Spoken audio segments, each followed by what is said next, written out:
Welcome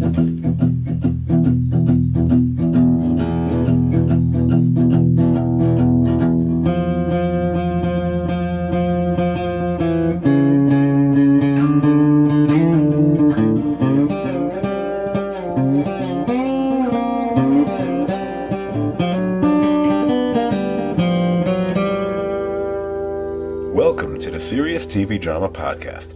I'm Scott, and joining me this week, the cheese to my chef, it's Brian. Hey, Brian. Hey, Scott. How you doing tonight? I am doing mighty fine. It's been an interesting week, and I've been looking forward to getting back with you to resume our discussion of all the TV that we've been catching up on over the last few months. How have you been doing? I have been busy but well and ready to talk about this veritable plethora of shows that are out there in the streaming world and people are devouring. So let's get to it. I do appreciate the use of the word plethora. You know what? I was going to do something else first, but I can, what's that legal phrase you guys like? I can sidebar that for later. Is that the right way to say it? I can sidebar that till the end because that's usually where we do the more extraneous information. Let's get right to why people are listening, and that's to hear us talk about television. And we were covering different streaming services last time around, and I think we left off just before we were about to hit the big D, which would be, no, that's my nickname in high school. No, we're talking about Disney Plus. I'm actually going to start this one off because it's something that literally came out within the last 24 hours. I know you haven't seen it yet, so it's going to be brief and it's going to be spoiler free. So nobody worry. You don't need to skip ahead a few minutes, but I do want to mention that they just released, Werewolf by Night on Disney Plus.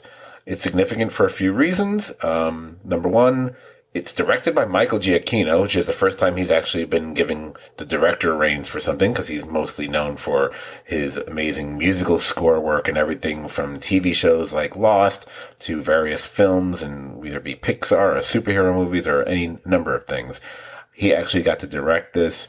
I think it is a very well directed piece. It's very short. It's about 50 odd minutes.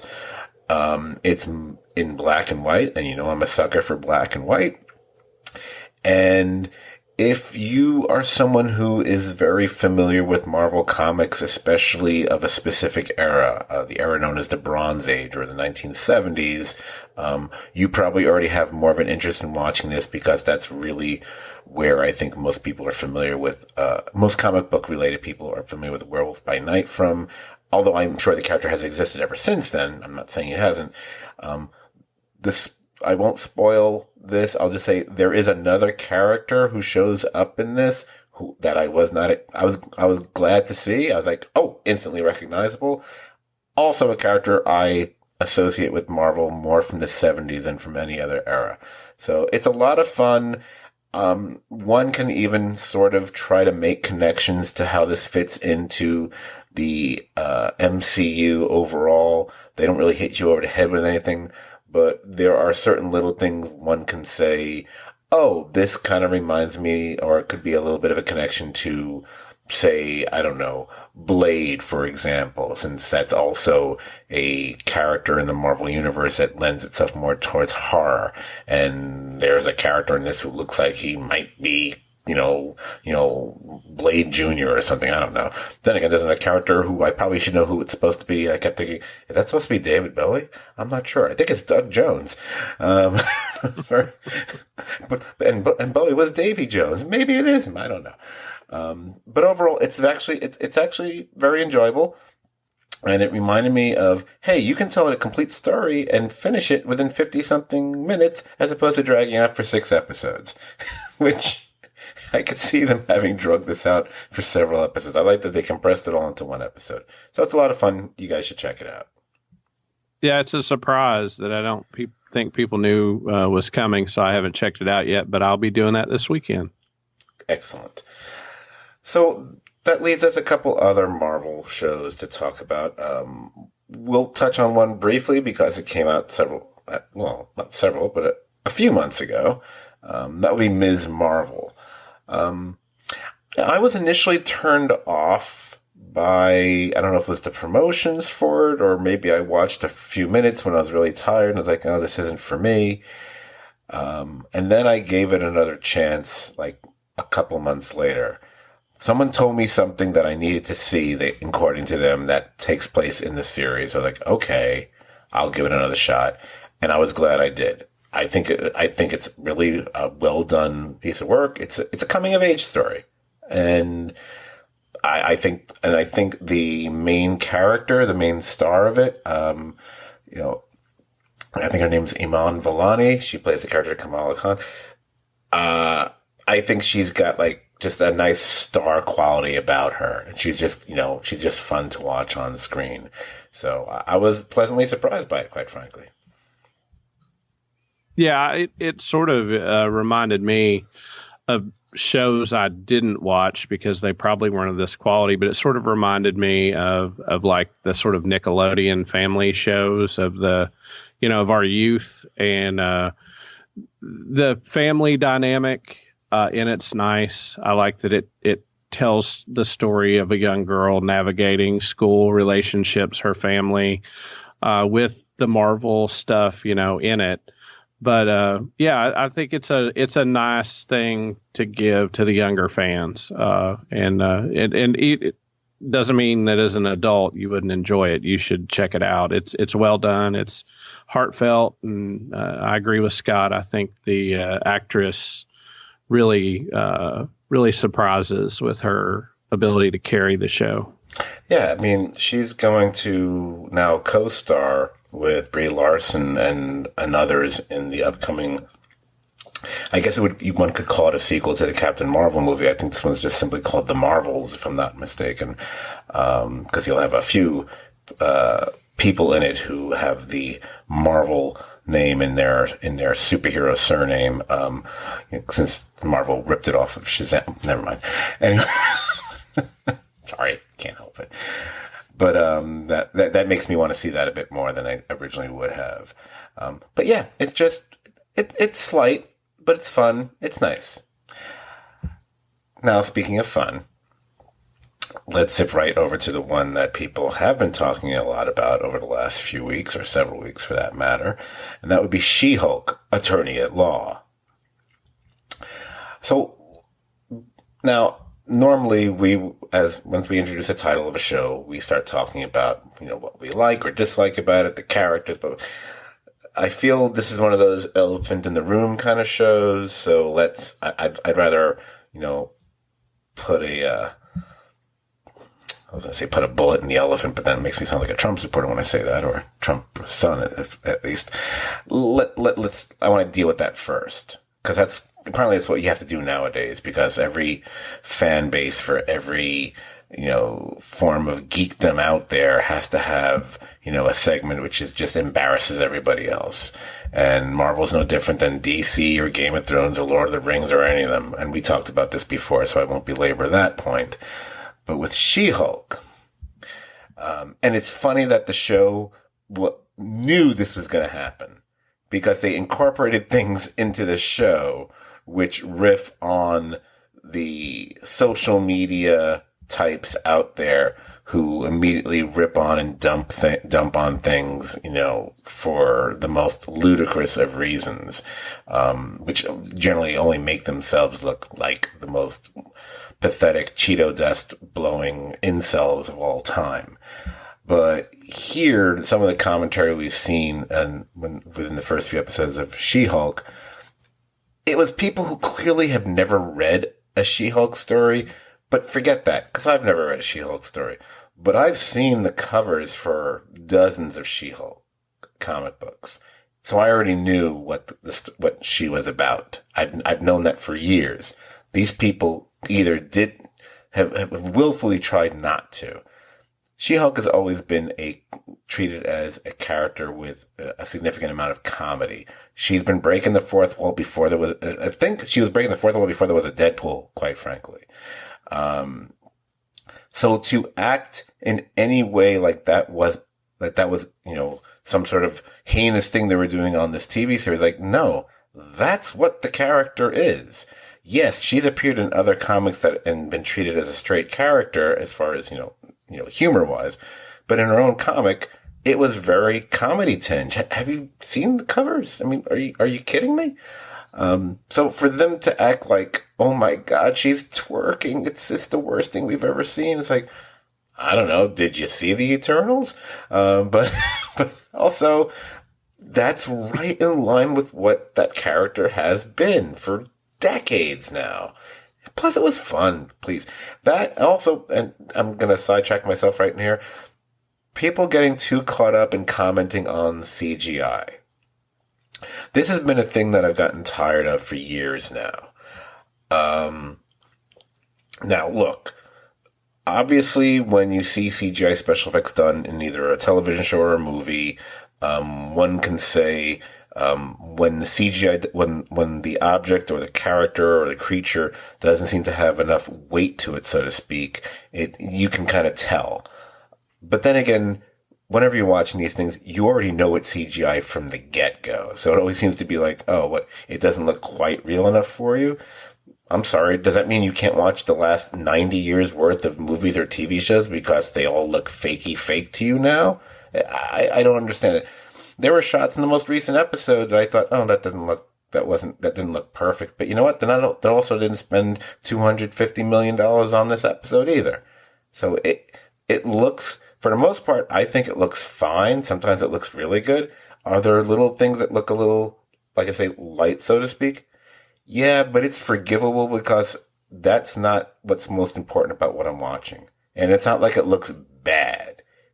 Look, I've watched CW shows for years now. I've sat through really badly done computer graphics on The Flash and things like this. This is 1,000 times better than that. Stop looking for things to complain about. Look at the show for the performances, the stories, the jokes, whatever. Don't comment on the freaking 5 seconds of CGI when she's walking through a doorway or something like that. Brian, I'll let you talk now. I'm sorry. Oh, I think the show is delightful. It is short. Every episode goes by in a flash, and it is funny. It doesn't take itself too seriously, but it does explore the issues of being a female superhero and a female professional. So I think it walks a nice balance between addressing issues in a way that's not preachy or overbearing, but also has a nice lilt. And Tatiana Maslany is just wonderful in the role.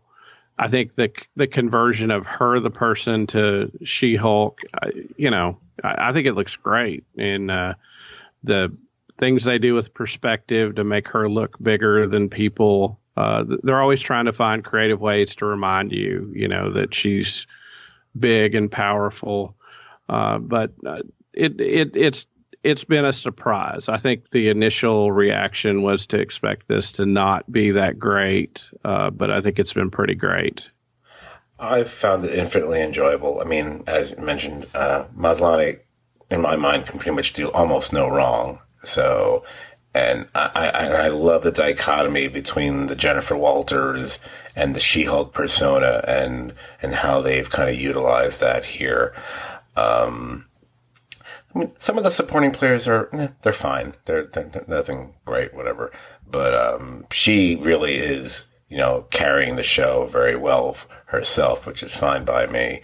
I enjoy the little twists and turns that we've gotten when they incorporate, little things from the rest of the Marvel universe or characters that we've even seen before, which leads us to the one that we've been waiting for because they teased it in the teaser for the show before it ever got released.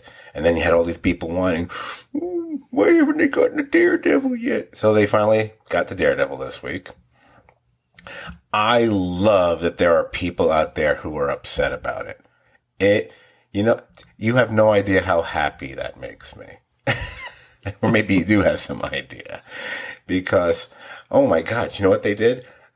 They gave Daredevil a sense of humor. Daredevil got to have sex. Oh no, how could they do that? Hey, guess what? If he was like that on his own show, I wouldn't have come down on the show as much as I did for 2/3 of the episodes that were on Netflix. This was what I wanted. This was the Daredevil I wanted. For all the fact that they also went with a depiction of what his original outfit looked like when Daredevil first came to be in the 1960s, even though I think he only had it for like 3 issues, but still, it's kind of, for comic book people, it's kind of iconic, as opposed to the awful things he was wearing on his own show. I couldn't understand it. I love the chemistry between Charlie Cox and Tatiana Maslany. You know, it was more it was more lawyering from Matt Murdock on this than I really got to ever see him do on Daredevil. It felt like it's like, are you sure he's a lawyer? I enjoyed it immensely. I this last episode I thought was really strong. Especially I loved the gag of, isn't this over? Wait, doesn't it feel like this episode is over? There's more. And then the turn that the episode takes, which is really, you know, it's. I'm not saying it's $1 million baby like turn, but it's certainly, the tone certainly changes. It's a really, I think it's a lot of fun. I really like the show a lot. I will admit, it's like when Hawkeye came out, I didn't have high expectations for it, and I ended up liking it a whole lot. The only thing I was looking forward to with this series was I was curious to see Maslany in this role, but I didn't care about that character or anything else at all. Now I do. So, you know, well done, Kevin Feige and Marvel, I say. Yeah, and I think I complained at a previous podcast that I think that we're all getting a little bit of Marvel fatigue. That some of the more recent Marvel movies haven't hit it out of the park. This is a really nice, short, weekly burst that's funny. And this is the perfect prescription to what I think the bloat that has sort of plagued Marvel's universe the last maybe year or so, maybe 2 years. Yeah, I can go along with that. So, speaking of massive multi-billion-dollar franchises which is what Disney Plus is all about, because that's what Disney is, that leaves us the current Star Wars tangentially related show that's on now, and that would be Andor. It was funny when they first announced the show coming called Andor. I was like, wait, is it Endor? Isn't that where all the Ewoks were? It's like, no, Andor. It's like, Andor, is that like the negative universe version of that? It's like, no, it's a character. It's like, well, couldn't they have come up with a character that didn't sound like the planet from Eternity? Oh, whatever. Anyway, it turns out it's the character that Diego Luna portrayed that we saw in Rogue One, the movie that practically everybody else other than me really loved. No, I'm just kidding. I liked the movie. I liked it. I just think it was this is one of those I thought was a little overrated at the time, but I think I like it more now in retrospect. But he's a character, Cassian Andor. I did not know what his name was, by the way. This is another one of those shows which seems to have gotten a lot of negative feedback or pushback from people, be it critics or more just general viewers. And I'm just vaguely aware of it. From what I am aware of it, I don't really agree with the bulk of it. I haven't read any professional critics' opinions on it. I haven't read Alan Sepinwall talk about it because I click on his review and it's a subscription for Rolling Stone for me to read it, so I can only read like the first 2 sentences, so I don't bother with this stuff anymore. My feeling on the show is this. I am properly engaged. I like that it's a mature story. Especially because I have not been a big fan of the previous 2 Star Wars TV shows that they've done. Boba Fett has its moments, but overall, is it really good? No. Obi-Wan has a couple moments, but do I really like it? I didn't. I'm sorry, guys. I didn't hate it, but, put it this way. It ain't making my top 10 or 20 at the end of the year, let's put it that way. I don't think this is going to either, quite frankly, but at least I'm just like, okay, I'm not really sure where they're going with this. I'm intrigued by it, I'm wondering why we're spending so much time with certain other characters, but I keep thinking there's going to be I'm assuming there's going to be a payoff for this, so I'm being patient with it. Because whether it be the guy, the schmuck from the security people who lost his job, or the imperial woman who's working for the empire who's trying to still pursue this whole situation. I'm more curious about him because it's surprising that we're still sticking with that character. So I keep wondering where that's going to go. Because otherwise, why are we doing that? I just think they're giving us character.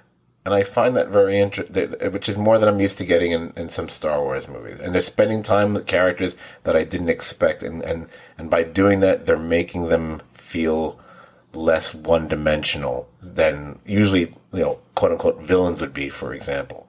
The more time we spend with that one guy, the more interesting I'm finding him. And the more, there's a certain sadness to him. We don't normally get that. I'm hard pressed to think of that from another Star Wars thing that didn't require like 9 movies to get there. What are you thinking about this so far? It's an adult story telling stories behind the curtain of the Star Wars universe and focusing in on the lives of people who we've never seen in this universe before. The thing I really like is seeing, like now we know the relationship between, the budding empire and corporations and how workers are treated, and going in and seeing some of those little bits and pieces of how this society and how this empire operates in different places. Other than just being stormtroopers, we're seeing actual, officers, human beings, ruling councils, and giving it a little bit of detail with an adult story and not a simple story, and drilling in on all these people and giving them mystery. I mean, each of those characters, the thing you described, is there's a mystery right now about all those characters. What is the importance of the security guard? What is the importance of the senator? What is the importance? And I have to say, this is a departure for Disney to give the reins to, a previous dramatic writer to let Tony Gilroy participate. So, to indulge him in a way that I think Disney would have said this is too long and ponderous and not enough shooting and not enough action, to let him go and ply his craft. And if you don't know who Tony Gilroy is, go watch Michael Clayton. Wonderful movie, and letting him indulge his storytelling. I enjoy it. I can't say I love it because I don't know where it's going. And there are times that are slow, but I appreciate the attempt to do something different than what we've seen. I just knew you had to drop in the Michael Clayton thing because, it's about a lawyer. So he's more of a fixer. He just happens to be a lawyer. Right. If I was going to have, I don't even know if I mean this to be a criticism exactly, and I'll tell you something. Again, I haven't been able to read anything like Sepinwall said about it, but I bet this is something that probably would bother him, because I'm seeing it with this show. It doesn't feel like the episodes were written and created to be fit a normal episodic format. It feels like this is a movie, a very long movie, and we're giving you, here's the first half hour of it, here's the next 32 minutes of it, here's the next, or however long the episodes are, here's another four, because you don't have that feeling at the end of it where, okay, it just came to a close, or here's it, now I gotta watch the next one. You know what I mean? I'm not getting that sensation from it compared to like any of the previous either Star Wars shows or just shows in general. I'm just become so acutely aware of that, and I'm not saying that's why it's hard. I don't know if it's a criticism exactly, and maybe it's because of I haven't looked at what Gilroy's if he's done other if he's ever done episodic television beyond the movies or plays or whatever he's done. He might have. I didn't think to look this up beforehand. It's one of those things where, okay, it feels like you're going to chop a long movie up into like, however, I don't know how many episodes it's supposed to end up being, 10, 12, I don't know. So that's a little disorienting for me. But it's a minor criticism. I'm enjoying it. I'm like you. I don't know if I love it, but I like it enough to want to keep watching, and I'm not losing even the slower building things, I'm not losing patience with the way I did with, say, there were things about Boba Fett that were driving me crazy at a certain point. Oh, and by the way, and my final thing about it, I'm going to say, unless you bring up something which triggers another thing, I'm glad to have a Star Wars show that's not taking place half on Tatooine. Yes. I'm like, we can be somewhere else? Thank you. It's the Scottish Highlands. Okay, cool, whatever. I mean, I know it's not, it might be where they filmed it. I have no idea, but that's what it looks like to me, but whatever. And the final thing I'll say is Diego Luna is a compelling actor who you just, watching him, he gives you a full range of emotions that, like you say, there's something behind what he's saying and what he's doing that you sense sadness, anger, all sort of things. He's not an anti-hero like a Tony Soprano, but he's not a hero like a Luke Skywalker. He's a complicated man, and we're learning more about him as it goes. And I like that. And that guy's he's great. Right. Oh, it's funny because I don't know why I lumped them together. Maybe they were in a film together or something, or maybe it's just because they are similar. I don't know. But I don't know if I mentioned the little bit I said about Werewolf by Night. Did I mention it's Gael Garcia Bernal? Isn't that? Did I mention that? No, you didn't. Okay, Gael Garcia Bernal he's actually the main character who by the way is Jack Russell. And I meant to make a terrier joke during that thing, and I forgot to do it. See, this is why I need to script my shit, because I would have had that written down.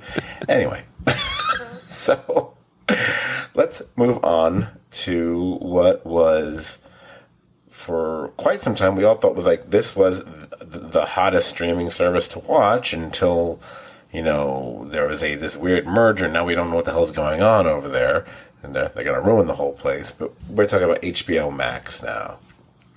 And when it's HBO Max, and this is going to come up with the next service we talk about as well, that means you can also incorporate things that are on HBO, because people like me, we don't need to DVR things on HBO anymore because they'll be on HBO. They're on HBO Max. There you go. I'll start off with something really quick because I don't think we need to spend too much time on it. I watched in the last month or so, I did watch the second season of Hacks. That's a show with Gene Smart as Deborah Vance, the almost the Joan Rivers like character on the show, and her writer. I was going to call her assistant, but she's not her assistant. She's the writer working on her behalf, who's played by Hannah Einbinder, who for some reason reminds me of someone that we both mutually know, but I'm not going to say it on the podcast, but I'll say it offline. I liked the season, but I didn't think it was as strong as the first season. Maybe because the story wasn't as tightly conceived, perhaps. I'm not saying it was a sophomore slump. I still think it was pretty good. There was a running gag I just got a little tired of, as far as the whole lawsuit involving her, which I did any of us believe it from... We knew, once they introduced the idea that, she's suing her, so I'm like, okay, by the time we get to the final episode, that'll be one of the cute concessions, like, she's not going to sue her after all, or something. I was just waiting for that. And how hapless is this person going to continue to be in different situations, or whatever. But I think there are a couple of really standout episodes during the course of the season. I especially like the whole idea that the character Deborah Vance had all this guilt from something she did to a former stand-up comedy colleague, starting out, and she felt she kind of sabotaged her career, and the whole episode about that. And that actress who plays her, who we see everywhere, who I should have written down her name. She's actually in Werewolf by Night, as a matter of fact. She actually plays a major part in Werewolf by Night, no less, which shocked me. But people know her like from not Cheers, Frasier, and stuff like that. It was a decent season. I just think I liked the first one better.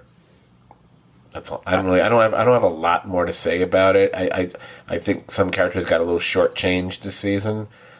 Like the person who is her assistant. I thought they did more with that character in the first season than they did with this season. Although I do like when their parents show up, or their mother, I guess. But I just felt I almost wanted there to be more with that character, and I thought we got a lot with that character in the first season. And then some of the gags with the agent, I kind of like him more, but I like the storylines with him a little less for some reason. I don't know. And he's one of the creators of the show. He's one of the main writers and creators of the show, which is kind of cool. And maybe the whole thing with with his assistant, who's the daughter of the guy who runs the whole agency, and we love the actor who plays that character because we know him from Deadwood and other things. I know it's a comedy, so I gotta let it. Sometimes I gotta let that stuff go because I'm the first one to scold other people for it. But her character kind of strains credibility for me, as opposed to say like the crazy assistant on, say, I don't know, Mythic Quest.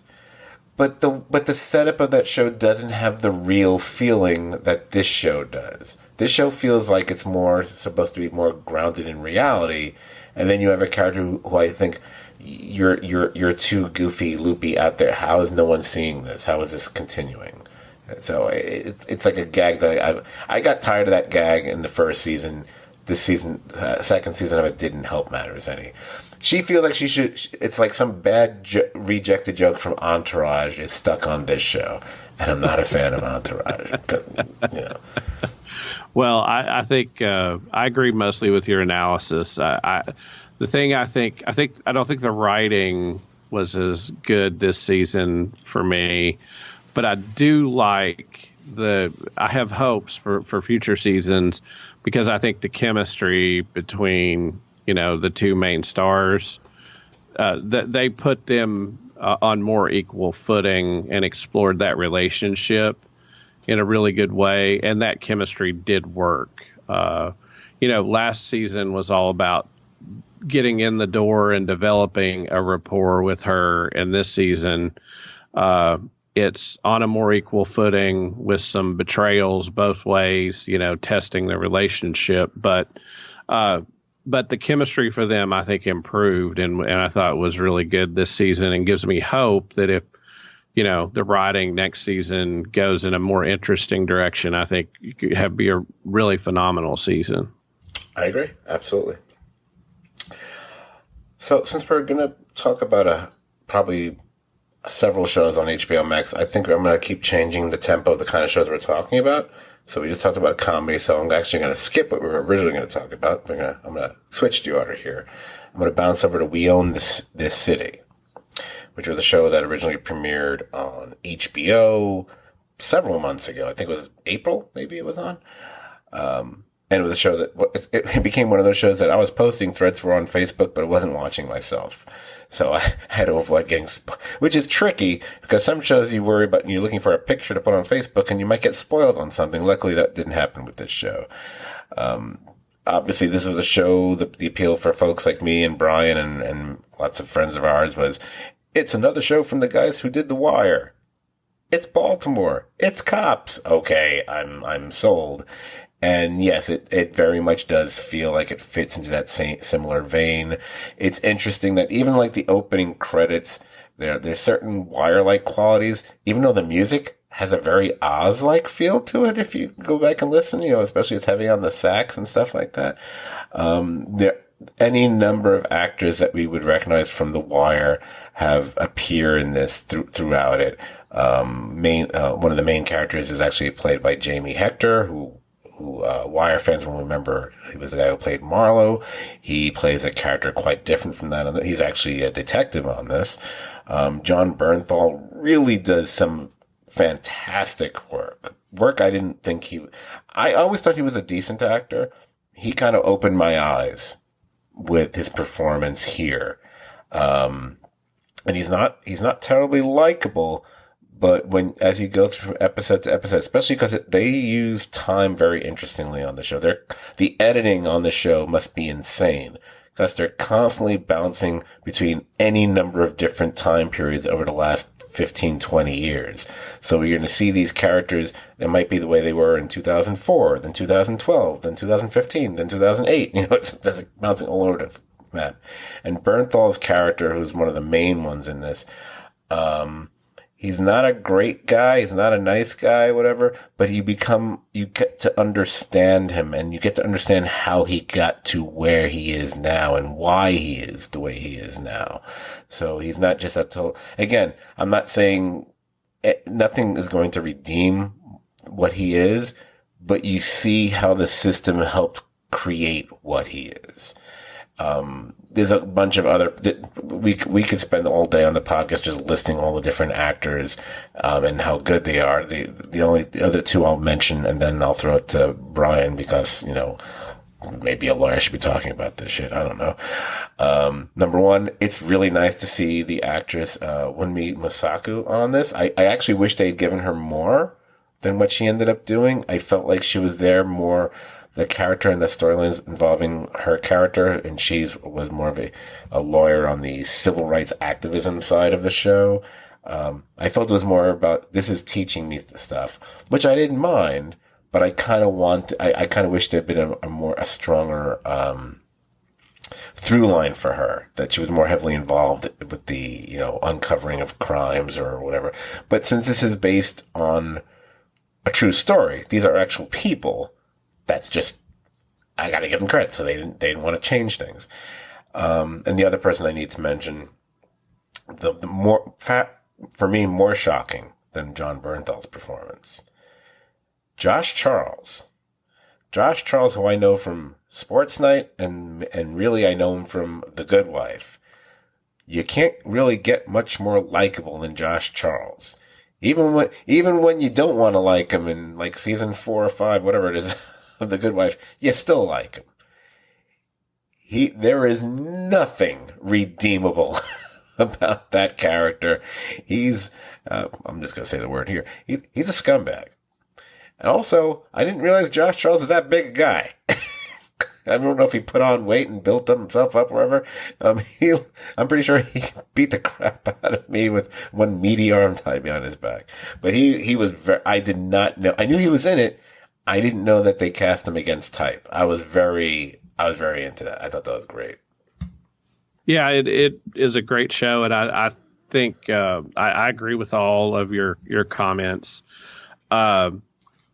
Particularly disappointing of the civil rights lawyer story. I wanted more of that, but I think that sort of drove home the point that even the federal government coming in trying to penetrate this and being able to do something about it, that it was so jacked up that there wasn't much you could do, that all the bureaucracy and the change in elected officials, that it created this feedback loop where Wayne Jenkins was a guy they could point to as a success, and that fed on itself. And but the conceit, the thing I think that I liked about it is the conceit of the episodes was there would be a police report being typed in, and then it would cut, to that scene, almost like you're the officer taking the report, seeing what's happening, that you're observing it and writing that report in your mind about what you see. And the way it played off that is you would see what happened, and then you would hear, Wayne Jenkins or the other guys on the squad tell their side of it, how they saw it being. And it would be these different versions that you would try to reconcile or understand. And, nobody does crime better than David Simon. And the only criticism I will ever suffer David Simon, because he is to me, he's at the pinnacle of writing, and he occasionally is a little too heavy-handed, occasionally, but he puts his money where his mouth is. And again, this is another love letter to that city, filmed in that city. A lot of the people acting were first-time actors that he got from that city. And so I thought it was remarkable. And it got some attention, but not as much as it deserved, which is another classic hallmark of David Simon. Oh, yeah. Oh, we didn't hear boo about it at the Emmys, did we? Just like The Wire. Okay, so let's switch gears. Talk about switching gears. The only thing the next two shows are going to have in common is that they both are centered around the same actress, so that's something unique here. But I need to spend a little bit of this podcast talking about the latest season of Harley Quinn. Harley Quinn Season 3. Now, I know there's a significant number of listeners who probably won't bother watching an animated series, or they won't bother watching an animated series which is about, superhero characters, because if it's, it's not Big Mouth, it's not The Simpsons, it's like, I'm not going to watch that. I'm telling you guys, give it a couple episodes of Season 1 and give it a shot. I'm just, take it from me. It's worth it. They have taken a character that, Harley Quinn has a fan base, and that goes back to the early 90s when she first was invented on the Batman animated series. She was originally came from that before she ever entered the comic book world. But they treat this, it's so funny, yet they treat the character with such, not reverence, but just, they make her so much more real. They deal with her dependency issues. They deal with, when you go back to Season 1 and, the toxic relationship she has with the Joker. And it's not treated, there are jokes in the show, but it's not treated as a joke. It's treated like probably better than we've seen it depicted before. And then that she ends up having this relationship that becomes a full-on relationship with Poison Ivy. And the fact that they have the guts to do that in the first place is something to be heralded anyway. But it's done in such a remarkably believable way. And they don't dumb it down, and they don't make Harley Quinn's character. There are times where you could see her being annoying. And I like that they do that, because that's a risk. It's a risk to make your main character be annoying and clingy at times, like she is with Poison Ivy at certain points earlier in this season. But it's a very well crafted show. And this third season, they decide to dip a bit more into the Batman side of things. And he's appeared in the first couple seasons, but he never played that heavy a part in those two seasons. And it's funny because the big story before this season ever got started popping up on HBO Max was apparently some of the suits, and I don't know if the suits at DC Comics or at Warner Brothers. I don't know. They objected to a scene that was going to depict Batman apparently performing oral sex or going down on Catwoman. And it's like, oh no, you can't do that. Batman doesn't do it. And this became like a PR nightmare. It just was ridiculous. The fact that they would have an issue with that, but then what they do to Batman in this series is like, really? That's what you had a problem with? But what they ended up doing, that was okay? That makes no sense whatsoever. But you know what? Kudos to the writers and the people behind Harley Quinn for getting away with what they did, because I never would have thought DC would have been okay with that.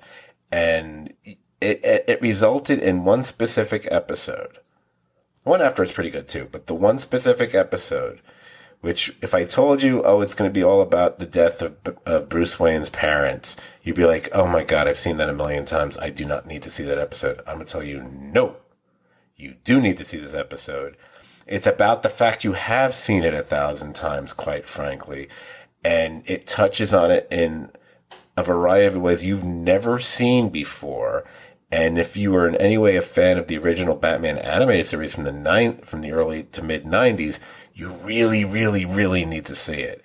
It's one of the best things I've seen in animated form in some time, at least for television in some time.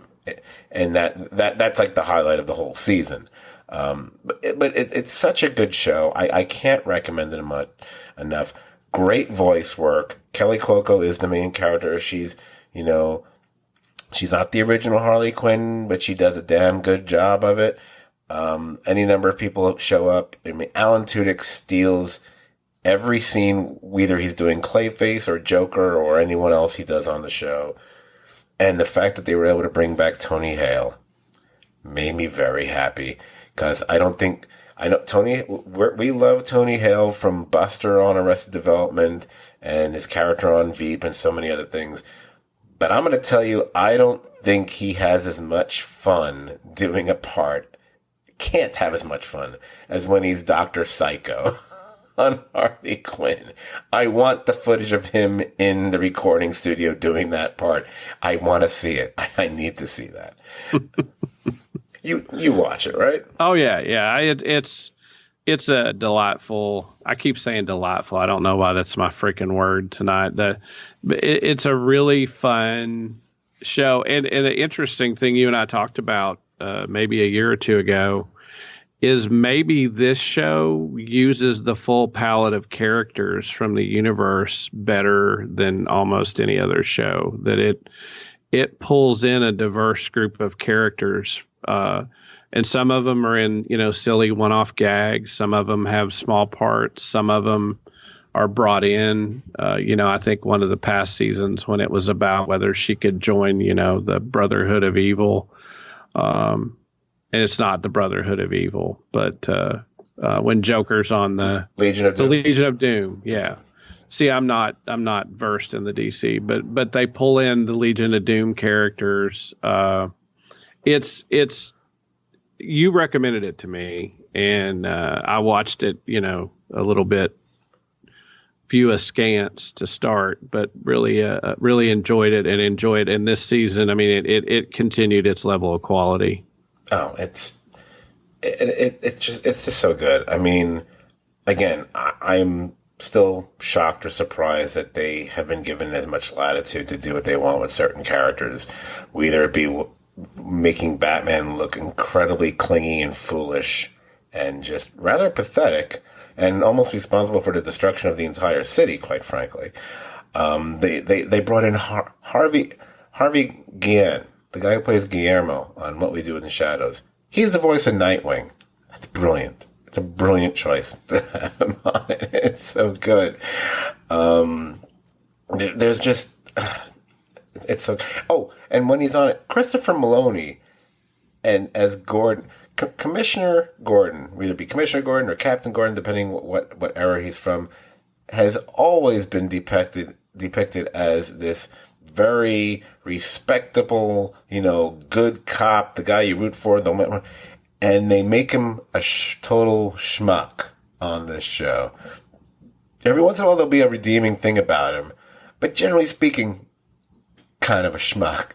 Mm-hmm. And they were okay with that too. But but oral sex, no, very strange. Anyway, okay. So the other show that Katie Coco is on that I did get to catch up on, and I don't think we'll spend that much time on this one, quite frankly, would be the second season of The Flight Attendant. I really like the first season of Flight Attendant. I mean, it has touches of self-indulgence and repetitive things here and there, but by and large, I appreciate the fact that, especially I realize that, 80, 90, who knows what percentage of the audience watching this probably isn't getting that they're just riffing on Hitchcock over and over throughout this show. They did that in the season 1. Guess what? They do that again in season 2. It's actually even, if I'm not mistaken, I think it's actually more blatant in season 2. I mean, it's like, if you thought Brian De Palma was ripping on Hitchcock, but they know they're doing that and it's okay. It's fine. I have no issue with that. Did I love it? Yeah, I liked it. But I think I started just to grow weary of it after a while. I think she does a really good job. I think it's weird to have a character who the entire first season and was pretty much, a drunk on vodka, and then this season is about her trying to overcome that and where it goes. And we also see that Katie Cuoco does commercials for vodka. And it's very jarring if you go from this to like a network show. Like, okay, did her agent okay that? Shouldn't someone have thought that would be a problem? I don't understand that. All I'm going to say beyond that is, I mean, there are things I like about it. I forget her first name. I know she's David Mamet's daughter, who plays her best friend. I really like her. She's been my favorite thing on the show, quite frankly, on both seasons. But by the time we got to the end of this, I was like, you know what? They can stop this show now. I don't know if they've renewed it, but right now I was like, I don't need a third season. I'm good. We can stop now. It's good. The Rosie Perez thing I thought was ridiculous from the get-go, and the fact I had to spend more time with it kind of annoyed me to begin with. I'm good. That's my feeling about it, at least. I thought season 2 was okay, but it was a letdown from season 1. And like you, I think I could be wrong. I think it's been renewed, and they've said next season's the final season, which I don't hopefully it's better than season 2, because season 2 by the end felt unnecessary. Yeah, I mean, look, I'll give the first episode a try. If they come up with a premise that pulls me in, I'll probably end up watching it at my leisure, so to speak. Okay, so I mentioned that we would, since even though it's HBO Max, going to cover the occasional HBO show that shows up there, like we did with Beyond the City. We'll kind of save the big one for last, and that would be House of the Dragon, which I, as of today, am caught up on. My take on this is going to be more of an overview. I'm not going to drill too much into any kind of details with 8,000 different characters, even though it's not that many, whatever. Because, in my opinion, you know what? There are hundreds, who knows, there might even be thousands of podcasts out there, many of which cover Game of Thrones or House of the Dragon or whatever we want to call it this time around, extremely well, with attention to detail. Many of them are people who are devoted to the books as well, so they speak about the show as if, although we're only seeing 5% of the books on screen, but they're informed with the 95% that we're not seeing, and that's what they keep talking about, which drives a person like me crazy, because I'm like, I don't know what you're talking about, because that's not what I'm seeing on screen, so it doesn't count. It's in a book, but until it shows up on the TV show, that doesn't mean anything to me. And quite frankly, it shouldn't mean anything to you, but it's everyone's just filling in the blanks that you don't see, which kind of drives me a little crazy, but I kind of let it go. What I'll say about it is this. Am I enjoying it? Yes, I am. I am engaged in it. I'm watching it. I don't need to watch it the very next that night or the very next day. I get to it when I get to it. So it's not must-see viewing for me, shall we say. But I'm enjoying it. I like, and there's something I don't know if I like it or don't like this aspect of it. Game of Thrones, although there's a major inciting incident at the very end of the first episode, we all know when he gets to push out the window and he sees the brother and the sister getting together, blah, blah, blah. Everyone knows what I'm talking about. I don't need to be specific. I know Jamie and Cersei and Brad, whatever. I remember character names. Everybody shut up. But beyond that, there are so many different storylines and character threads that we're following in Game of Thrones from that episode on that may not have anything to do with each other at this point in time. They eventually might intersect, but not initially. This show, House of the Dragon, it feels to me like I'm really following one storyline. And even when there's a character who's not in Westeros or King's Landing, or wherever the heck we want to say it is, they're somewhere else, but they're still part of that story. They're just being referenced. They went one other place. But it seems to be like we're following one major storyline and that's it. Now, I don't mind that. I'm just very conscious of it, and it's very different than what Game of Thrones is, which it should be. It should be different than Game of Thrones. Now, that said, I don't know why you need to use the Game of Thrones theme to open this show. Why not come up with your own theme? I love the Game of Thrones theme, don't get me wrong, but it seemed like a weird choice. It seemed weird that I need to have someone explain to me what these opening credits mean. And I was like, I kind of got what it was, but then I was like, okay, but it's not as clear-cut as what the Game of Thrones opening credits were, which would just inform the viewer of where the areas where this episode was going to be taking place and where we were going to go and stuff like that. It's like, oh, we're going to Dorne now, or we're going to whatever. This is like, I get it's the sigils of the family and the blood. It's just not as interesting a visual for me, I guess. But that's a nitpicky, whatever. Here's the thing, and this is what's going to annoy some people. I don't like when people criticize a show by calling it a soap opera. I've said this a number of times. I hate that criticism. Number one, because guess what? Most shows you watch that are serialized are soap operas. I mentioned Oz before. Oz is a soap opera as it gets. Sorry, that's what it is. What I'm saying is there's nothing wrong with that. This show it's basically Dallas or Falcon Crest as if it was set in like medieval times with dragons. That is literally what it is, with a bit more of incestuous relationships involved. But I mean, the storylines of people vying for control in a family and the conflicting relationships and people. It's like, yes, that's Dallas or Falcon Crest. It's not so much Knots Landing, but and I do not mean that as a criticism. I grew up on those shows. You know what? I can sit here and I can tell you maybe I can't put Dallas on the top tier with a Sopranos or Breaking Bad kind of a thing. But I'll put, give me like a tier or two down. I'll put Dallas right there with any other show. I'll put Larry Hagman's performance as G.R. Ewing right there with almost any other actors. I just will, and I can have that debate. So when I'm saying this, I don't mean it as a criticism. I just find it interesting that it's clear to me that's what the show is, and I'm happy with that. But I know there's a lot of people who are fans of this stuff, and if I say that to them, they're gonna act like I just, took out the eye of their firstborn son or something, So I just wanted to get that out there first. Then I'll let Brian go, and then I'll address the whole, shooting in the dark thing.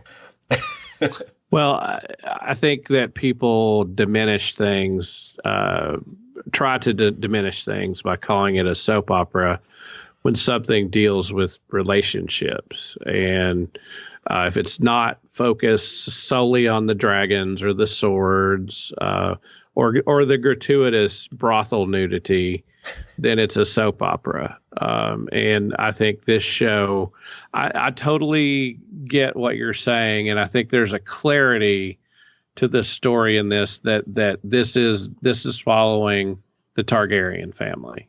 And that's what we're doing. Just like the Ewing family, just like the Carringtons, we're following a family. And all the myriad of relationships, and we're even bringing in kids. I mean, we're doing kids. We're talking about motherhood.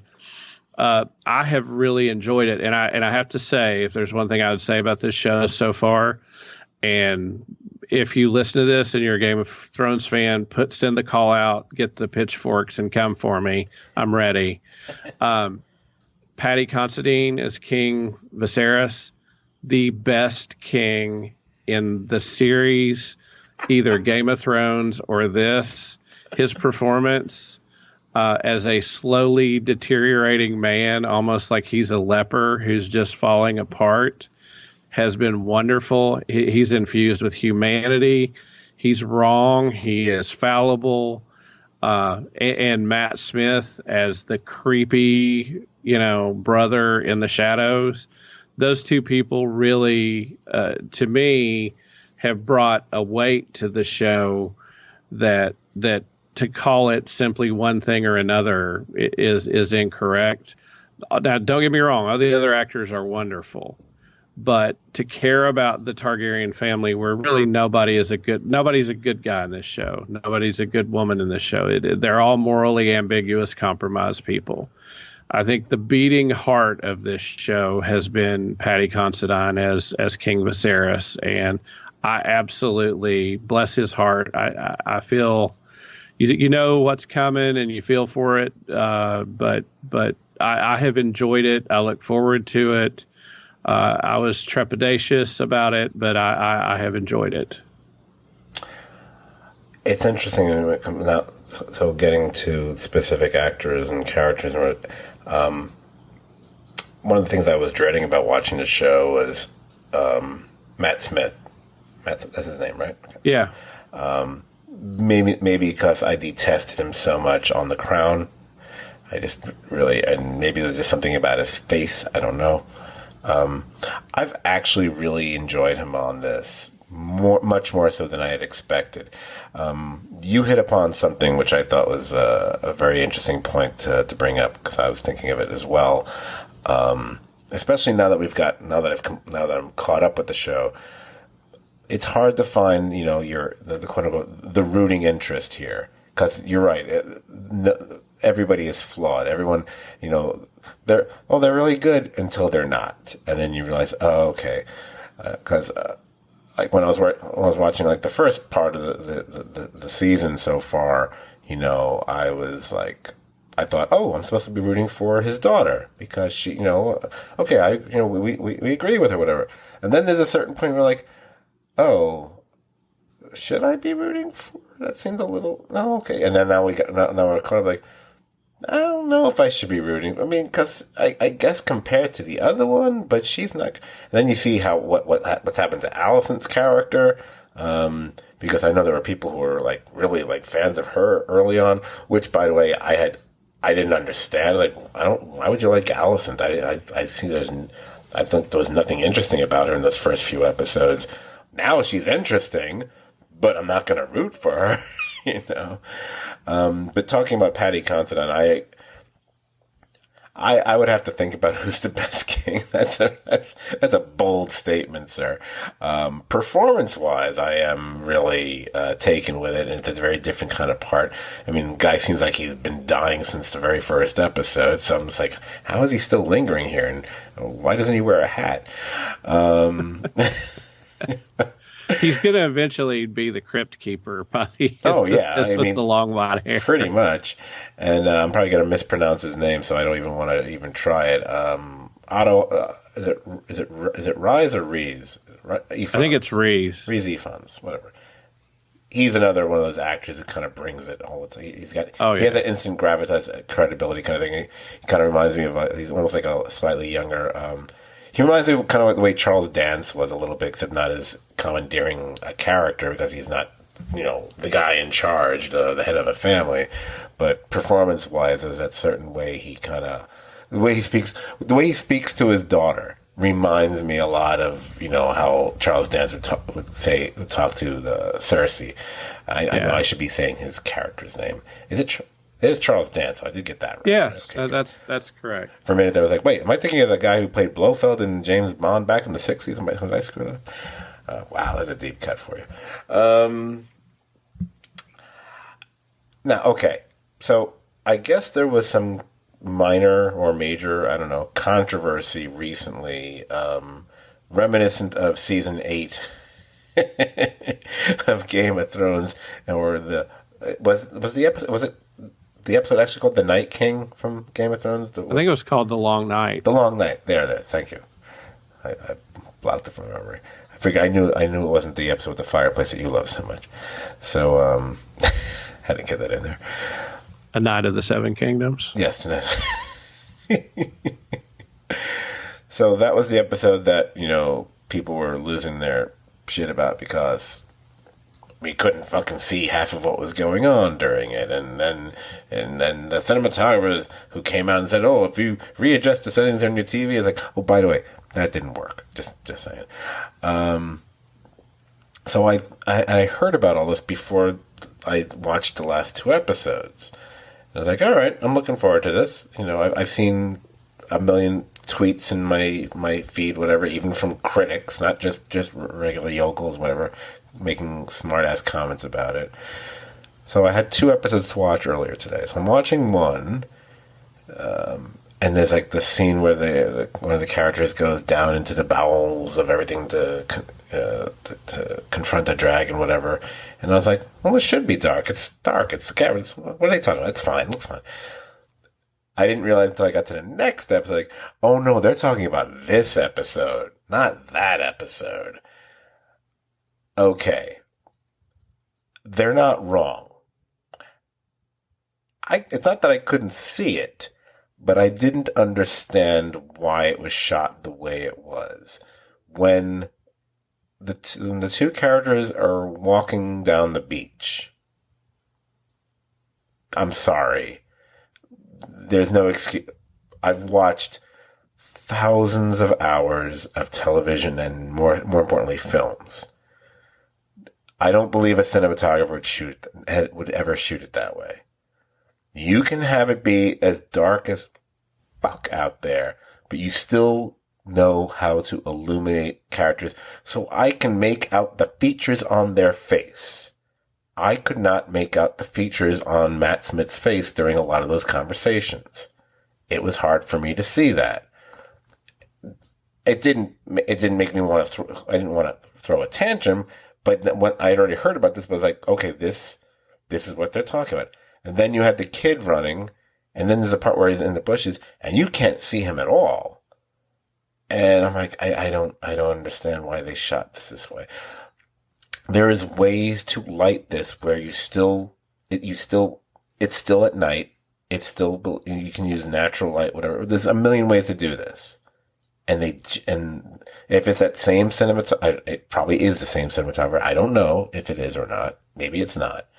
But it seems weird that once again, even if it's with a different title, it's the same problem.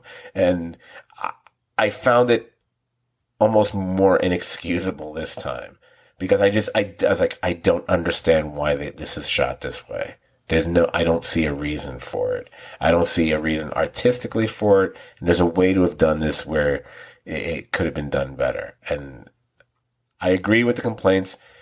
I was able to get through it. It's not like it was a black screen, but I didn't understand it. If that's what everyone's been talking about, I do agree with you. And they do, and the defenders, I'm sorry. Some of you, I have the greatest respect for, but you're wrong. You're wrong. Now I know why people who are professionals were saying this shit, not just your average troll on Twitter. That's what I have to say about that. Well, I'll just say that sidestepping the issue of your hot take, just as to the overall content of the episode, I mean, I watched the episode and I didn't come away emotionally bothered by it. It was, I think, disorienting for a small period of time, but the people that say it ruined the episode or the episode, I couldn't appreciate the episode because of the lighting. I mean, all the crazy shit that happened in this episode, you could see that was crucial to the story. So, I mean, to me, I think this is the people, and not all of them. And I think technically there's a criticism to be had, But I think this is people, sharpening their knives that were disappointed by season 8, that had a leg to stand on to make a complaint against the show, and perhaps oversold the importance of this, technical gaffe or whatever, and made it a bigger issue than I think it was to the story. Yeah, I don't think it had a great impact on it. I just felt they could have avoided it to begin with because I didn't see a reason to have shot it in the way they did.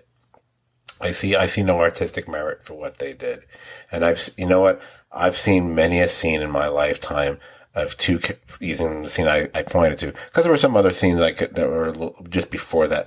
I noticed it was happening. I noticed as the sun went down, apparently they decided, oh, we're not going to have any torches or anything to light people here. They'll just get dark, which, by the way, didn't really make much sense to me, but whatever. But I've seen people walking down a beach a million times at night. Some of my favorite movies involve scenes like that, and I could see their goddamn faces.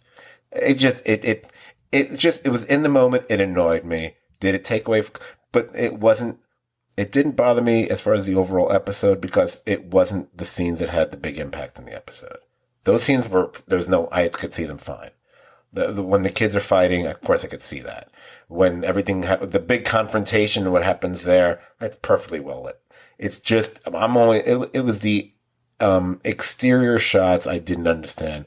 And I kept thinking this, I'm sure the guy is a super, or gal, or whoever, is a super professional, whatever, but it felt like someone didn't know how, they didn't know how to light a scene at night, and they didn't know how to shoot it. And that's what it felt like. Or they lost daylight and just went ahead and shot the scene and didn't go back for a pickup on it. But I want to add one thing to the final. This is an interesting thought after this episode I had, and I'll leave my take here. And that is, we start out, I think you're sort of focused on Rhaenyra and her quest to succeed her dad. And she, on the surface, seems to be the good one. But all her actions lead her down the bad path. Matt Smith's character, Daemon, seems to be outwardly the worst person. But with Viserys falling apart, this whole show has never moved against him to take the throne. And when they, join forces in this episode, so to speak, she goes to him. There's almost a total role reversal in their characters, that he's outwardly bad, but really doesn't act on it. And you see is, moved by the death of his wife, and originally wishes to stay there and not return to the court. So it's really interesting the way they played with characters in the show. And the one that you omitted, I think that cracks me up the most, is Sir Tristan Cole. Everybody loved him. He was the hottie beefcake McHottie. And then, turned on Rhaenyra, and now he's the henchman for Alicent. And they flipped his character to a heel. Yep. In a really surprising, rewarding way. But yeah, I mean, I have enjoyed it. I'll be curious to see where it goes. Rumor on the street is there's some really tough episodes coming in the near future on it. So we'll see. But yeah. Yeah, I'm like I said, I'm enjoying it. I probably didn't want to get it. I probably avoided getting into specific character things because there's so much, and we'd spend another half hour on it, and I didn't really want to do that. Like the guy who's been set up as a villain from the get-go, I think his name is begins with an L. Laris. Thank you. I'm enjoying him, although I love the fact that it's almost cartoonish because he's so obvious, and it made me have little respect for Alicent, the previous Alicent, and this one, because I'm like, you're not getting this. You're not seeing what he's doing. I mean, if he had a mustache, he'd be twirling it right now. How are you not getting this? I mean, hey, look, I love, sometimes I do love an obvious villain as much as I love a subtle one, but I kept going.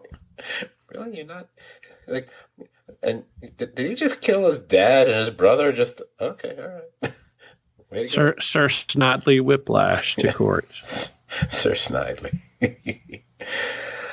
All right, so let us move to the next H-titled streaming service. That would be Hulu.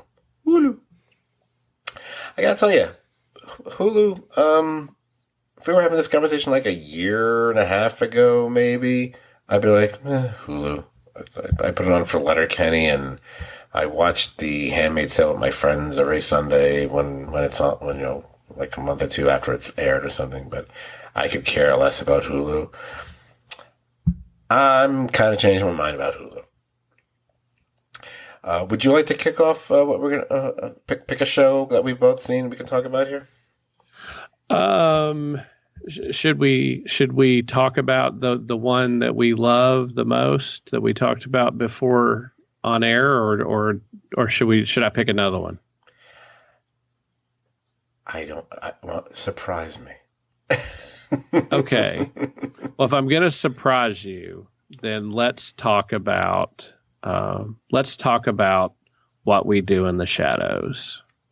A comedy we've loved, has been in top 10, top 20 lists, and continues to be a treat. And here's to a million seasons of What We Do in Shadows. What We Do in the Shadows is the funniest show on TV. Period. There are, and I can say that with confidence, because even the other shows that I think of or that are billed as comedies that I'm a huge fan of aren't necessarily all that funny most of the time. Like a Barry. I love Barry. Is Barry very funny like 80% of the time? No, because it's not simply a comedy. Maybe it's a dramedy. Shadows is a comedy. And it's so smart. And I have a great appreciation for the fact that you can be, it's the epitome of a Scott show, because you can have a show that can be amazingly smart and also have a fart joke. That's my idea. That's Mel Brooks, man. And to me, this show could be the second coming of Mel Brooks as far as I'm concerned.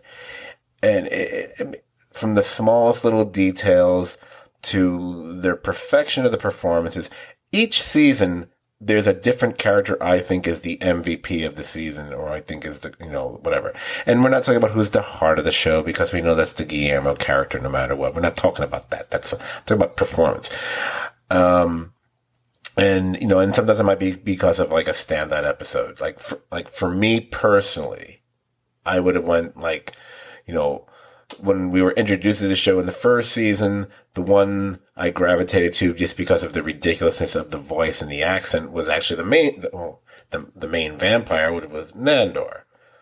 But then season 2, it was Matt Berry's character, Laszlo. I mean, especially with the Jackie Daytona episode of all, which is just one of the greatest episodes of TV in the last several years. He was like, okay, he's my favorite character. Season 3 then became more like, oh my God, how am I not talking about Colin Robinson all the time? Because he's so good and so funny, whatever. And his relationship with Matt Berry's character was just, okay, they took this in a different direction, whatever. But season 4, it's Nadia. Nadia is, she's funny season after season. But oh my God, I had to pause the show several times laughing from stuff that she does. I love a show that everyone has an equal chance to just dazzle you with being funny, all the people I just mentioned, and then you can be touched as well. And that's where we head right back to Guillermo's character and some stuff that happens in this season. There's one episode that's a little iffy. There's one episode that if you start thinking about it, you might get a little bothered by what they did. I would say it's a rare misstep for the show. I'm able to get past it, but it's a little, I think you know what I'm talking about. Yeah, you probably do. You're a smart guy. You know what I'm talking about. That aside, it's oh, and then the supporting people they bring in. Whether it be Kristen Shaw's recurring character. I have a strange fascination with her. I don't know what's going on in my brain chemistry, whatever, but I think she's popped up in more than a few dreams of mine. It's really weird, but I love her on the show. And oh my God, when they actually bring Nick Kroll back, and they do that gag where he basically introduces his own entourage, which just goes on forever. And then you realize, wait a minute, there's something familiar about this joke. And you go back to the first time you appeared, and they did the same joke then. Yeah. It's very Mr. Show-like where it just, this is going on and on and on and on. It's going on longer than it should, which makes it more brilliant.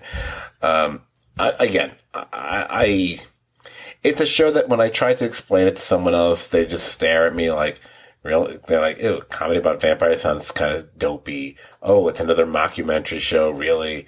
It's like, no, it's brilliant. Trust me, just watch one episode. It's brilliant. It's so good. The show has a surrealistic whimsy to it that makes it delightful. There it is. God, why is that in my head? I'm the delightful king tonight. But this season, some of the disturbing Colin Robinson as a little advanced baby stuff it's both disturbing and hilarious, and they pull it off. His relationship with Matt Berry and sort of, hey kid, we're going to hit the vaudeville circuit. it's just, it's the kind of comedy that's smart yet is silly. And it's by far, I laugh more during this show than any other comedy. Yeah. The only things I can think of that even are in the same ballpark might be, and they're not live action. Maybe Big Mouth maybe is the closest I can think of a show that's on now that I laugh as much during, but it's so good. It's just, it's the kind of, it's rare in comedies there. It's the kind that you can go back and find other things to laugh at. It's almost like there's little Easter eggs of gags or just really smart jokes here and there. It's such a good show. And it's great. And also a great song. Well, since you brought up one comedy, it's not that's FX2 Hulu. Well, let's maybe switch to another comedy that's just purely Hulu, and that would be Only Murders in the Building. And they had their second season that aired this summer that we caught up with. Look, I don't think, I'm sorry, I don't think this show will ever be able to go wrong as long as you have Steve Martin and Martin Short. Those two specifically. And I'm not trying to shortchange Selena Gomez. I think she's wonderful on the show. The fact that she's getting to play off these two pretty much legendary, iconic comedy figures who are both more than twice her age, whatever, and she handles herself beautifully. I'm not shortchanging her at all. But the reason that I'm watching this is because you've got Steve Martin and Martin Short. And the fact that even though these are two as seasoned comedic performers as you will ever find, but they find time to give them such pathos. And there's a poignancy and a sadness, and even a tragic aspect to their characters that we see fleshed out from time to time, whether it be involving Martin Short's character's relationship with his son and the possibility that it might not be his son after all, to Steve Martin's character who's just, at times he's just been lonely and fame has passed him by and maybe he's getting another chance, but maybe it's not in the way that he wanted it to be. And how does that affect his ego, his identity, and how he feels about himself? There's so much good there that I feel can get overlooked when people just treat it like, oh, it's a murder mystery that's just dragged out over 10 episodes. Like, yeah, it's not an episode of Murder, She Wrote. It's very engaging. It's fun. It's brisk, and also for people from New York, like myself, I'm a New Yorker, as are most of my friends. It feels very New York. It's a very New York show. Maybe not the part of New York that I live in, because I can't afford to live there. But but it's about as New York a show as I've seen since maybe I'd have to go back to things like Taxi or something like that. It has a very New York feel.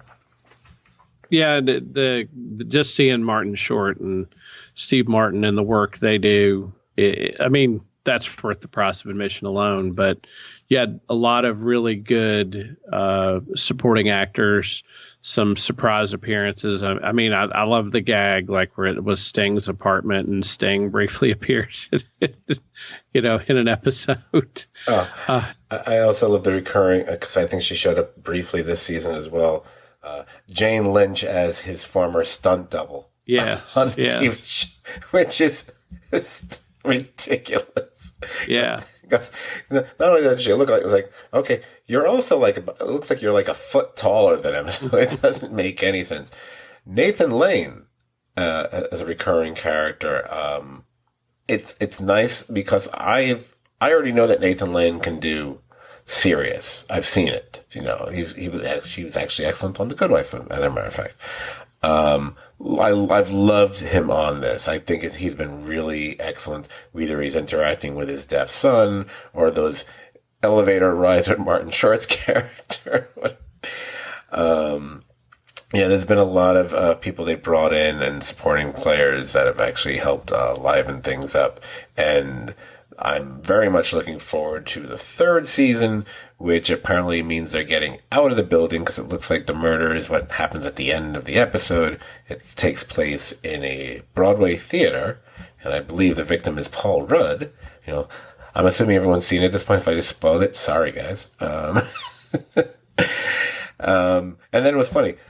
And then also it was Paul Rudd's going to be in season 3. It's like, all right, well, if anyone hasn't watched it, you just spoiled it for everybody. But I guess, we're going to have a lot of flashbacks with Paul Rudd since we just saw him get killed. But it means the murder, everything's taking place outside the building. So I don't know if that means they're going to change the title. That's a very, very interesting point, and was kind of jarring to see a time jump and see that. But yeah, it's 2 seasons, full steam ahead. Oh, it's been so much fun. Oh, and Tina Fey's having a ball in it too. I think Tina Fey is relishing trying to play as unlikable a character that she's ever even come across. Okay, so do you want to stay on the comedy track, or do you want to go drama now? Let's. I'd like to finish the comedy category, Alex, for 500. I'll take comedy. Well, I guess technically there's 2. Well, we'll save that one for last. So let's get to the one which I know is one of your favorites, Reservation Dogs. Ooh. Let's do that one. So this would be the second season. You guys were caught onto the show before I did, if I recall. You were a fan of it. Jamie was a fan of it. Probably other people were as well. Got me to finally check it out.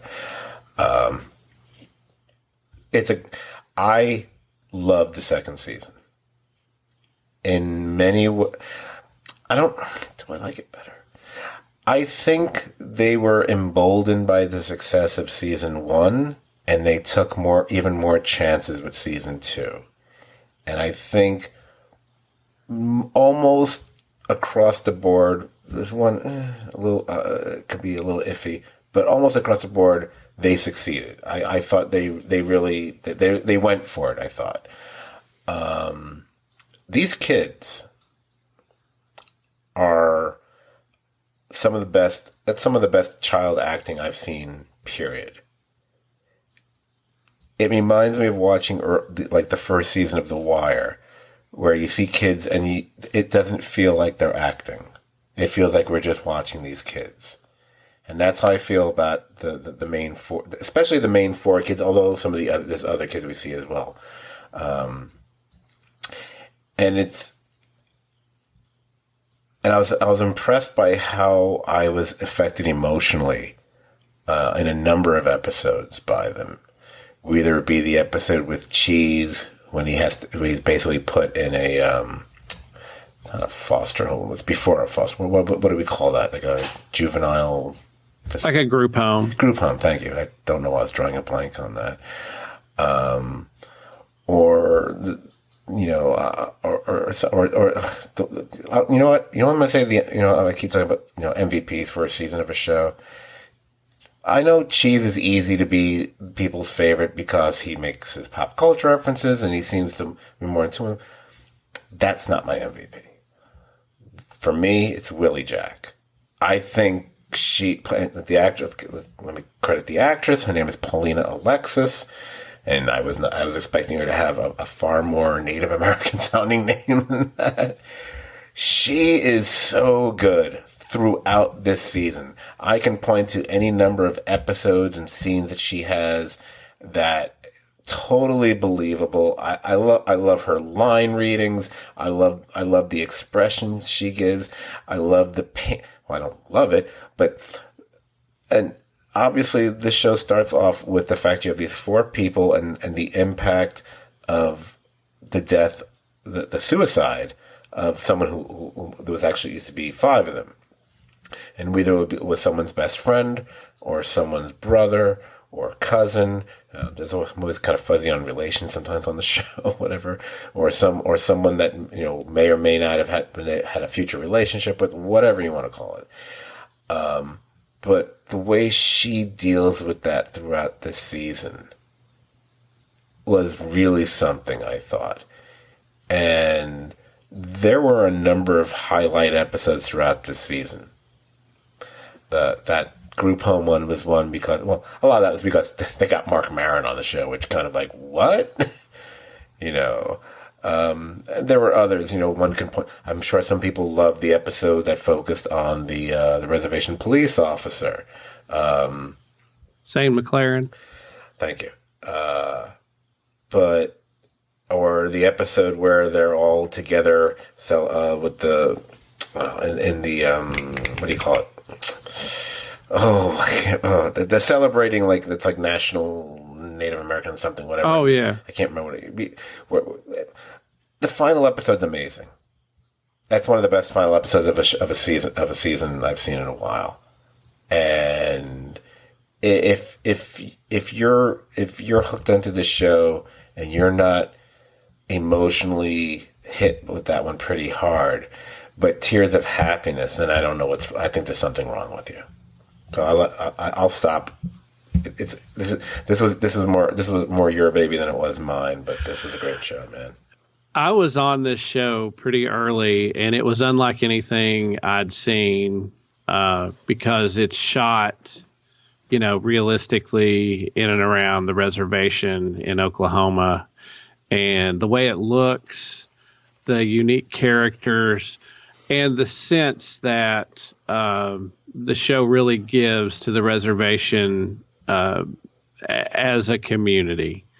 I think I don't think there's a show where there's a sense of community through every member of the extended cast. And there's some really, really touching moments, but there's some really funny moments. It has my heart. This show has my heart. It won it early on. And I will say, we've talked about this about television shows in the past.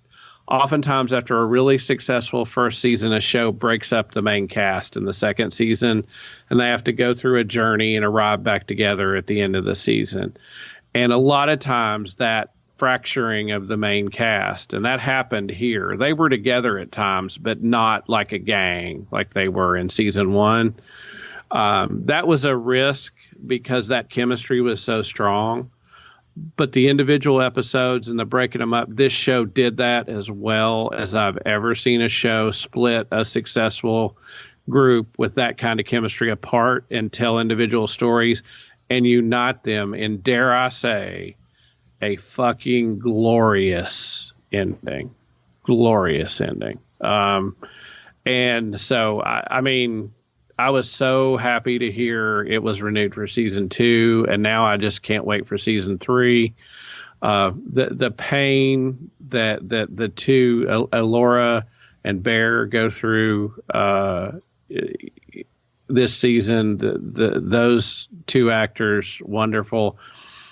Cheese is like The Rock. You know what you get from Cheese, but Willie Jack was the heart of this season, and Willie Jack's the one that brought it all home. But yeah, just if there's any show I would want you to listen to this and go watch, it's this show. This show has my heart, and it deserves all the credit in the world. I love it. I love these kids. I love that community. I just love this show. Absolutely. I'm in the interest of time, I'm going to move to the next series on the docket here. So a slight change of tone. Not the one you think I'm going to go with, because I'm going to push that one to the last one. I'm going to go back in time for yet another show that I posted threads for but never got around to watching until like about a few weeks ago. And that would be Under the Banner of Heaven. It's the show that starred Andrew Garfield. This was with the basically kind of a murder mystery with Mormons. Yeah. And one of the unexpected things about the show is, although they certainly could have just played it just as a straight murder mystery in the Mormon community, whatever, they kind of and since this is based on a book, I'm assuming it's because they took these aspects from the book as well. But they could have just said, "No, we're not going to do that part." They also interwove throughout the episodes the back in history of things that happened with the Mormons back in the 19th century and how they were reflective of what, and there's even like parallels to what's going on in modern day, and there's callbacks to it because they're constantly referencing what happened in the past with the Mormons, and you probably are going to get a lot more and maybe a lot more negativity about the Mormon culture from a show like this than maybe one got from, say, Big Love on HBO, which just seemed to be fascinated with the idea of people having sister wives.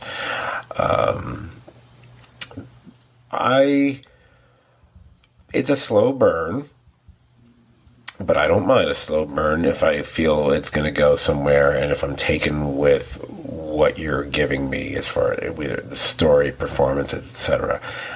I think Andrew Garfield takes some chances, and he's wonderful as the main character, Jeb. Someone who is devout and then becomes conflicted the further he pursues this case. It's fascinating to see how how much the Mormons in this society, in this area, impact the police force. Because you wouldn't expect that to be the case until you see what happens throughout these episodes. And like, oh, that's something I hadn't seen before, and I don't think I ever have seen that before. If just to throw in a couple of the other performances, the person who plays his partner, it's Gil Birmingham, plays Detective Taba. Look, one can say you're always going to have a cliche of two cops who are partners who are very different, because guess what, every two partners should be different from each other. But what's fascinating is by having a character who obviously has a Native American background, they also therefore have a rich and interesting and decidedly violent history to their background as well, and it actually ties into the Mormons of the 19th century as well. And I thought that was just a fascinating thing to have here, and I loved his performance. I just every time he was on screen, I enjoyed it. And the two of them interacting with each other, and almost the teasing way they have about each other is really nice. again, it's a show I think that requires a little bit of patience. It's not a happy show, nor would you expect it to be. But by the end of it, I was like, okay, that was really something. Andrew Garfield has taken bigger and bigger swings with his career over the last several years. And I ain't talking about Spider-Man. And from what I've also either seen or what I've actually heard about, he's become one of those top tier actors. When I heard about this series, I was actually, Andrew Garfield's doing a TV show? Really? Wow. Okay. It's really good. It's very good. It is really good, and his performance to not be like super macho man, to be more of an everyman, and to not shy away from his devoutness and his faith. I would think, I would think that a Mormon would be very afraid of this show being made, but seeing there was some balance, that there were really good Mormons in this show. There were really good people that that weren't for a lot of the things that the splinter group participates in that leads to the murder. And I thought the woman, and I don't have her name in front of me, the woman that played the murdered wife, I thought that actress really brought an energy and a joy to that role that made her story very tragic. So it's really great. Andrew Garfield is the focus of the show, investigating it. But I agree with you.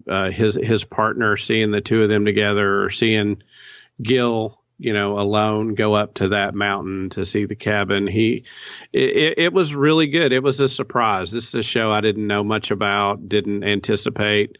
Checked it out because Andrew Garfield, and he surpassed my expectations. I would give it a strong recommendation. Absolutely. So, I believe there's going to be 2 more shows we're going to talk about before we start to wrap this up.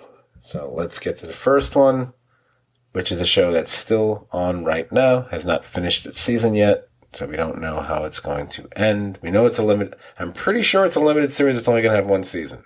Because it would be really weird if they made this go on for more than 1 season. And that means must be clear to some of you. I'm talking about The Patient. This is a show that I think popped up on your radar. You saw the trailer for it before I did, and you told me about it. Then I saw the trailer. I was like, okay, all right, I'm in. And I got to tell my friend, because therapy and serial killers, she'll be there too. Well, maybe we'll watch this on Sundays together. No, we didn't. We're watching it on our own. You've got Steve Carell as this therapist who's basically taken captive by a person who turned out to be a serial killer, that's played by the actor Domhnall Gleeson. I looked up how to pronounce his name, and that's kind of sort of how it's pronounced. I probably still screwed it up. It's very similar to saying Donald, but it's not spelled that way. You've got these super brisk episodes. They're like 20-something minutes each. It's vaguely reminds me of what I was saying about Andor, where it feels, but there's a slight more of a sense of, this is an end of an episode with this show than with Andor. But at the same time, could this be like a 2.5-hour movie that you've cut up into these little sections? Yeah, it could be. It just there's a slight more of a sense of an episodic nature with this than Andor, probably because the guys who were behind it know a little something about episodic television or serialized episodes of television. The guys who did The Americans and things like that. But this show, for me, it rises and falls on those 2 performances. I mean, that's what it is. We do have, other people who show up, like, the character's mother who lives upstairs, which means she's about as batty as Norman Bates' mom, as far as I'm concerned. Or when we reach into the thoughts and flashbacks of Steve Carell's family, or in more recent episodes, which I've really enjoyed, where he's having this I don't know if it's a dream or whatever, where I guess it is a dream, where he's imagining speaking to his own therapist, who's played by David Alan Grier. I love those scenes, whatever. You know, I feel like the show is an experiment. It feels like, can we tell a story like this in a very different format than it's ever been tackled before? And it's not a binge show unless you decide to wait till it's all over, then watch it. So you're going to have to wait once a week. And that's right, we're going to make you wait once a week for an episode of TV, which is only 20-something minutes long. Just like a comedy, except this ain't no comedy. Whatever. I think for the most part it's working. I'm fascinated by it because I've not seen something like this before, and I can see how it could test some people's patience, because as a result of it, we become the Steve Carell character more often than not. I mean, it's almost a relief when we spend any time with is it Sam? Yeah, Sam. And that's only been recent. Only recently have we spent any time with him outside of that room or that house where he goes to see his ex-wife or whatever more recently. But generally speaking, for 90-something% of the time, we're stuck in that, room with Carell. And I think that can be bothersome to some people. They're like, oh, God, here we go, whatever. I just find it fascinating they're doing that. I keep thinking about things which I shouldn't be thinking about. I keep thinking that room stinks because I'm obsessed with bathroom related activity, and I'm realizing so he's got to use and it's just there then, because then oh God. Well, this is a show I watch weekly with my son, which is odd that this is the show that my son and I watch.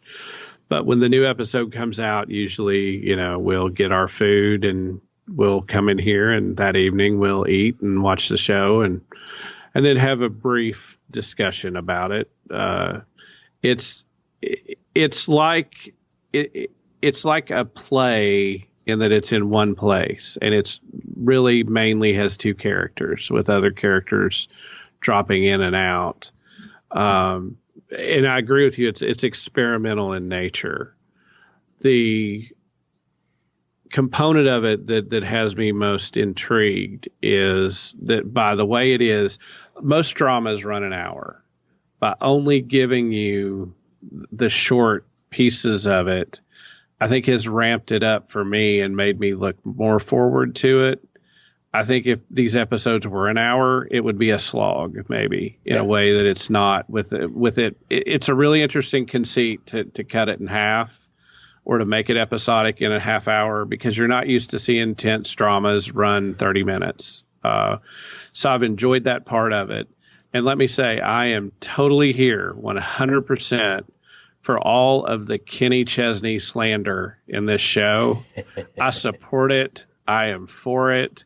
And it's the one bit of comedy in this very, very heavy show is that the serial killer is an obsessive Kenny Chesney fan. And boy, do they talk about it a lot.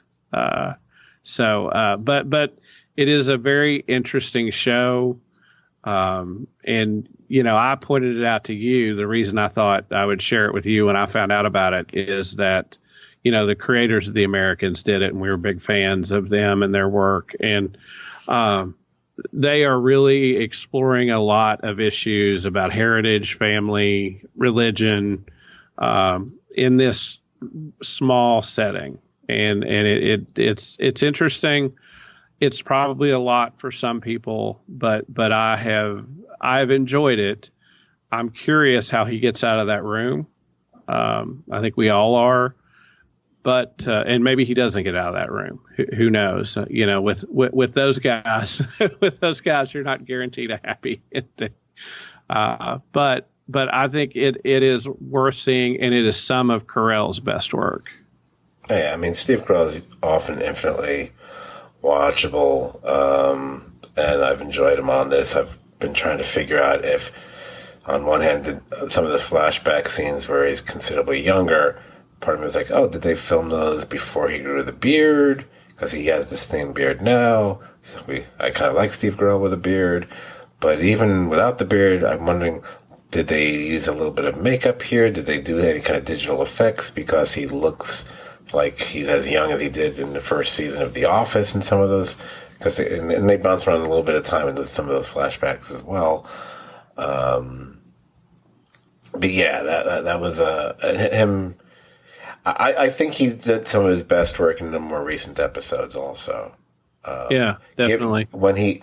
Giving him a chance to go off on more of an extended monologue and get more upset and show more emotion, which he's been kind of repressing, has been interesting. There's been a lot of interesting choices throughout these episodes, but yeah, I'm very much enjoying it. So, and mine, if it's not your cup of tea, you know what? Then there's other things to watch.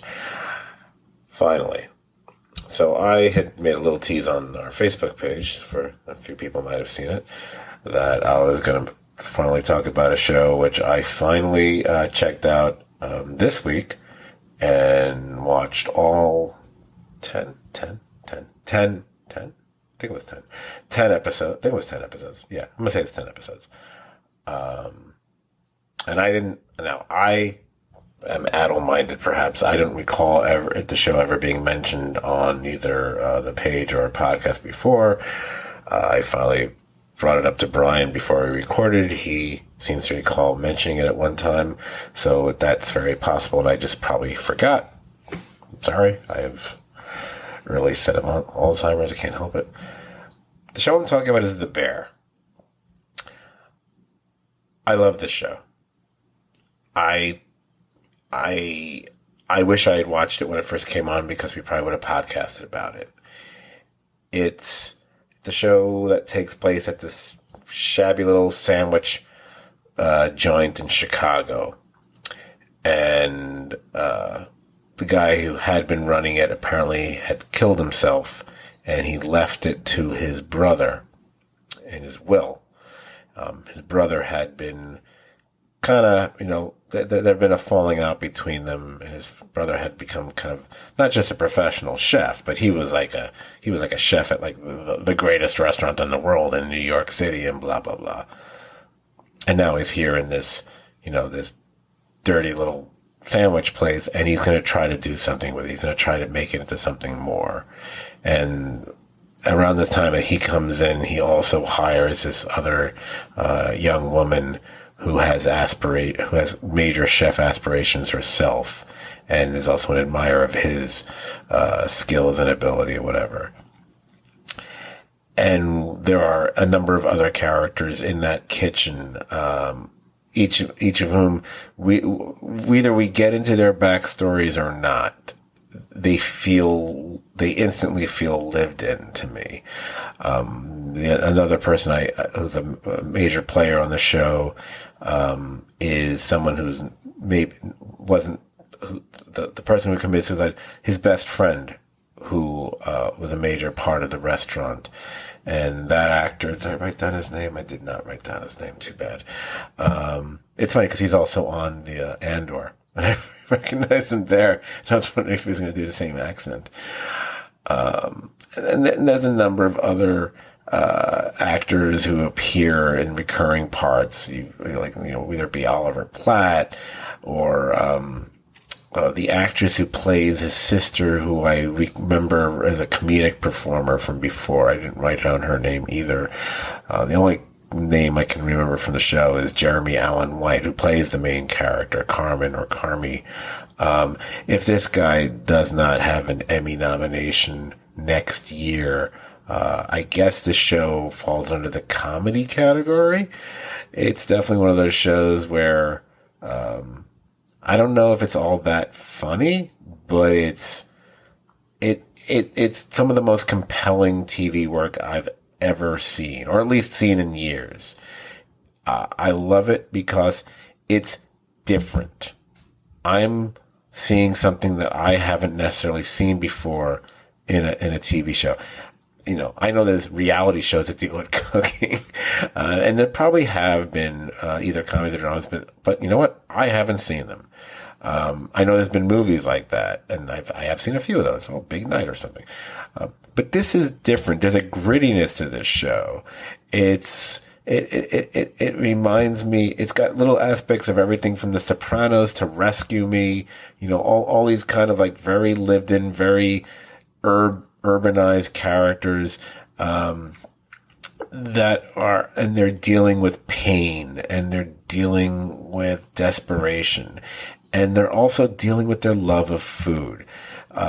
Seeing the way food is talked about and photographed, and tell you something, you should eat a full meal before you watch this show, because there's a lot of shows you watch that you lose your appetite during.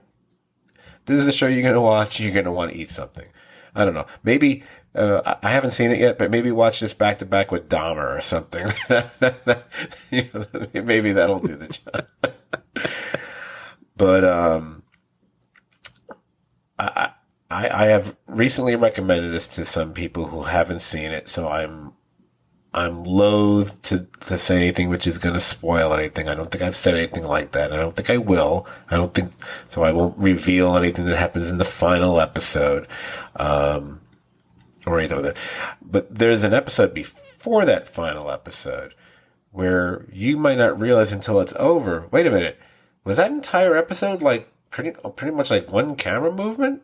Was that entire episode in real time? Yeah. And when you think about how difficult that episode was to do and how powerful that episode is, it's also why I'm reluctant to call the show a comedy, because there's nothing funny in that episode at all. It's some of the heaviest drama I've seen. When you're dealing with a very heavy subject matter, and it's funny that it's funny and interesting that the two of the best shows that are on right now, they're both on Hulu. They both fall under the comedy category, though this one more so than the other one doesn't really feel quite like a comedy more often than not. And one of the main components of the show is that they revolve around characters dealing with the suicide of someone that was close to them. Because Reservation Dogs, we mentioned that before, and that's the case with this show as well. But there's some really powerful scenes throughout the show. There's so much I love about this show. Everything from, and I don't want to step on everything, because I know it turns out you have seen it, Brian, and I know I don't want to step on something you're going to mention. One thing I know you want to mention, I'll leave it for you, even though I could, because that's more your, coup d'etat, whatever. That's not even a word at all, whatever. That doesn't make any sense. I was shocked by how much I liked this show. Spoiler. It's going to be at the very, I'm going to say right now, unless there's a bunch of things happen the rest of this year that I'm not expecting, if it's not my number one show, it's going to be in my top 3. It might be number 2. I don't know. I know there's a certain lawyer show which might have a firm grip on number 1. I don't think anyone's. Look, anyone who listens to this podcast, everyone thinks Better Call Saul is going to be our favorite show of the season, of the year. I don't know I don't know any way around that. For me, this might be number 2. It might be between this and Peacemaker. I'm going to tell you right now. It's going to be a great fucking list either way. I love this show, and this is like the little show that grew and grew. It came out with little fanfare. Watching it, I don't think I've ever been simultaneously delighted to look at food and think, oh my God, like the care with those mashed potatoes. I just want to taste them. But at the same time, be on the edge of my seat with tension created in a kitchen. Like, we've got a deadline. We have to do this. It really takes you in the kitchen in a way that's the main setting. And one of the curious things about this show that I didn't think about till it was almost over is how little time we spend in the personal lives of these people outside of that restaurant, but it's all about their personal lives inside the restaurant and how that comes to bear on them and their relationships. And it's a pressure cooker with a great storyline that resolves in a very interesting way. And we'll leave it at that. As Scott said, we don't want to spoil anyone. But I love the chef who wants to learn. You see him as the burned out cynic, her as the wide-eyed optimist, coming in with her head in the clouds, but having some good ideas. And I think the relationship of people in pressure, both in power, learning, it's very real. It doesn't shy away from making this very realistic. But there's little hints and flourishes of people's lives outside the restaurant that creep their way into the story that make the characters very real. And, who would have thought a show about a restaurant would, spur interest in Italian beef sandwiches and maybe be the most compelling drama that, shall we say, networkish TV has done in a while. FX sort of being a closely related cousin of network TV, more so than the other streaming services and things. But what a star-making, role for the main character. Was it Jeremy White? Yeah, Jeremy Allen White. Probably since Jeremy, whatever Method Man of Succession, probably like the most intense star-making performance by an actor on a TV show since him. Jeremy Strong, yeah, absolutely. Yeah, Jeremy Strong.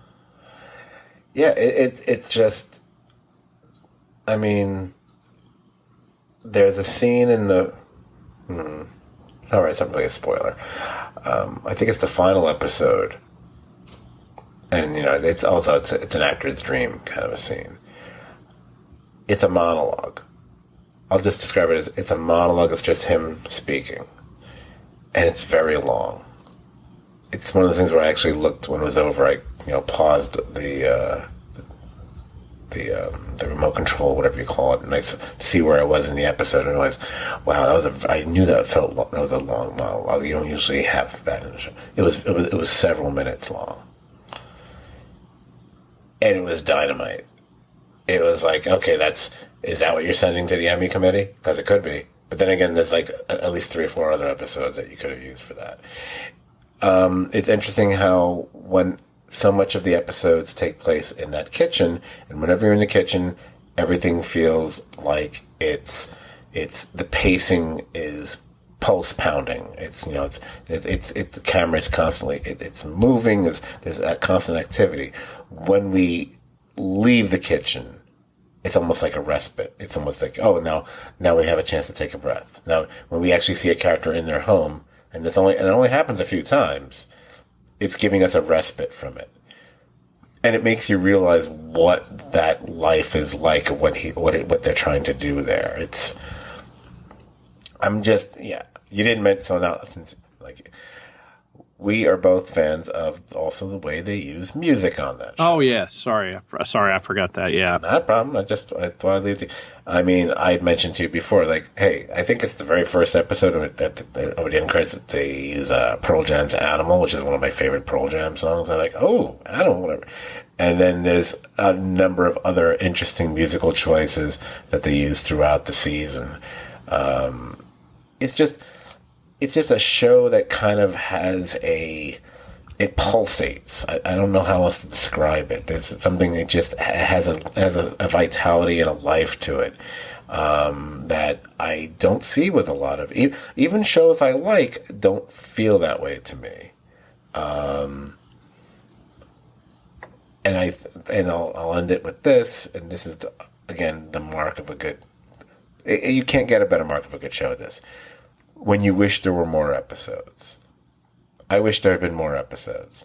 And I was like, oh no, it's over? No, I mean, it's a great ending to the season, but I would have liked another 2 episodes, maybe 2. And how many shows did we ever say that about? You know. Yeah, and I earlier when you said this, I forgot. It only had 8 episodes for the first season, but I did want more. And the music, you know, one of the things I like too is being a Chicago show. You know, they did use Wilco. They did use a Chicago band. A lot of the shots of buildings and stuff under the L trains.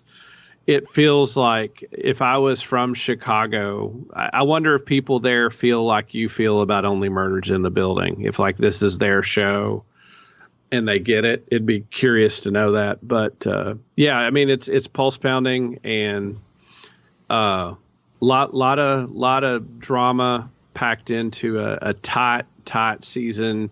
If you watch it, you'll be hungry and you'll want more. Exactly.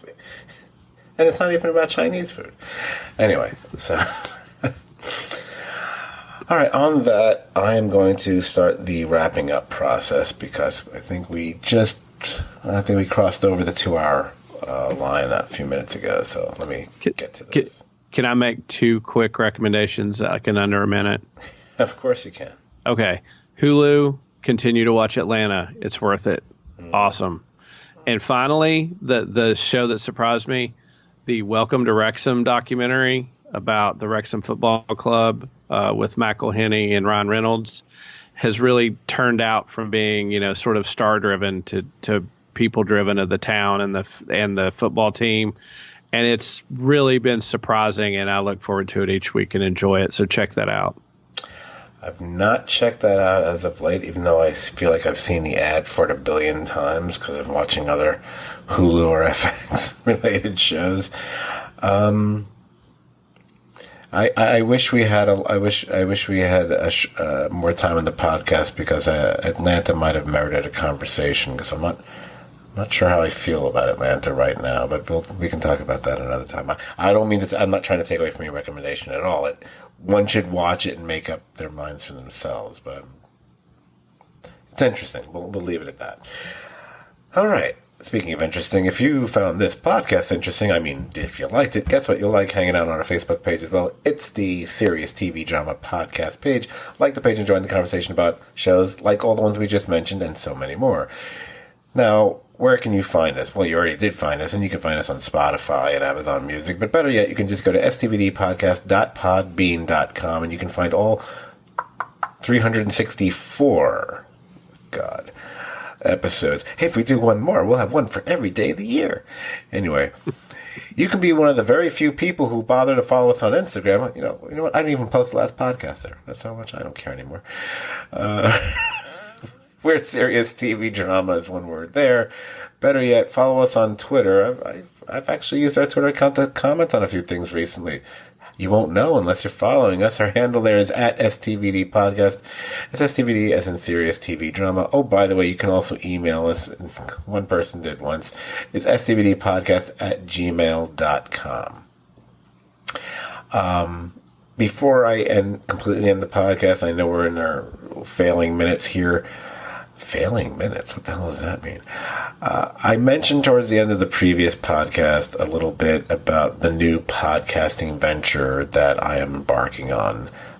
It's going to be this month. That is still happening. I've actually been speaking to a number of people who have all agreed to join my lineup of rotating co-hosts. Again, this is the one that's going to be, the podcast is going to be called Scott Forgot the 80s. There is a Facebook page for it. I have not sent an invite out to anybody, so there's no members on it as of yet. There is a Twitter account for Scott Forgot the 80s.